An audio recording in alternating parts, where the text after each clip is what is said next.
Pakistan's economy just hit different. Here's fiscal year 26 in numbers. GDP grew 3.7%, the fastest in 4 years. Agriculture up 2.9%, despite the floods. Sugarcane up 6.2%, wheat up 4.3%. Factory output up 6.1%, the best year since 2022. Autos alone plus 31.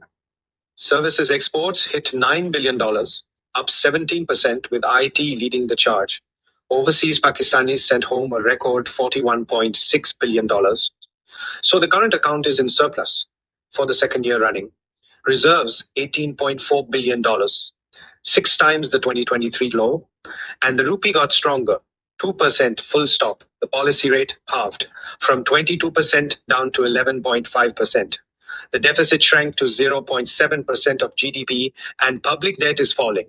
All 3 global rating agencies upgraded Pakistan. PIA privatized, a Eurobond, a Panda bond. Pakistan is back in global markets. And the market noticed. The KSE 100 closed at 180,000, up 44% in a year. The future is now. Integrated Equities Limited, IEL.net.pk. Figures provisional from official sources, not investment advice.